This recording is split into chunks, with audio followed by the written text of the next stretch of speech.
Welcome to this presentation on podcast as a classroom activity in secondary school English teaching. This presentation shows how podcasting can support constructivist learning and task-based language teaching in English classrooms. A short glimpse of a student teacher created podcast is included and the full podcast link is provided for reference. The purpose is to explain how podcast supports constructivist learning, functions as a task-based learning, and helps students construct knowledge independently.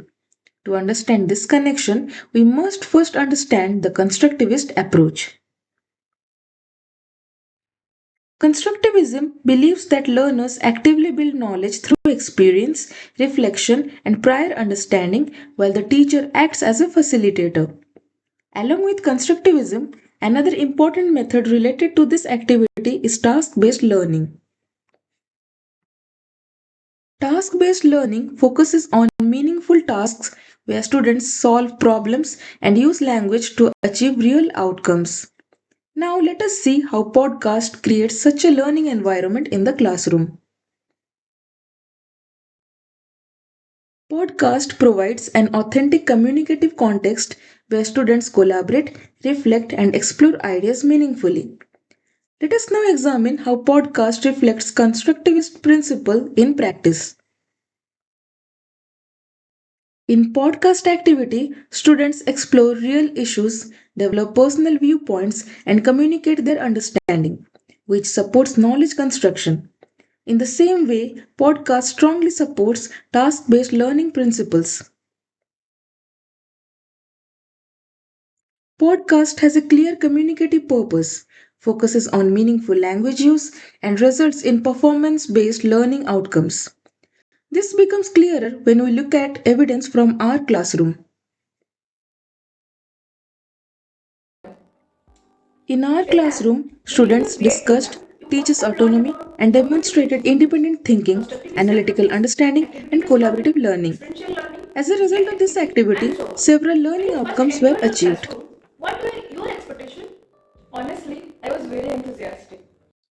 During B.Ed, we were taught about learner-centered pedagogy, differentiated instruction, collaborative learning, project-based tasks, and it all sounded so meaningful and transformative.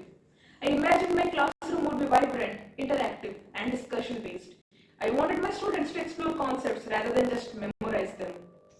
That sounds inspiring. But how close was that imagination to reality? Not entirely close.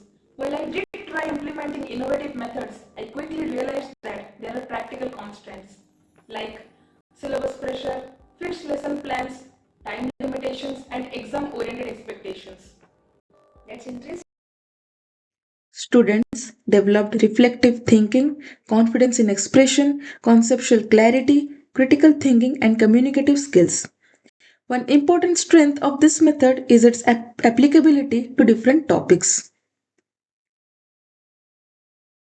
This strategy can be applied to education themes, social issues, and personal developmental topics, making it flexible and adaptable. This highlights the broader educational significance of podcast activity. Podcast promotes active, experiential, reflective, and collaborative learning while encouraging meaningful language use. Finally, let us sum up this presentation.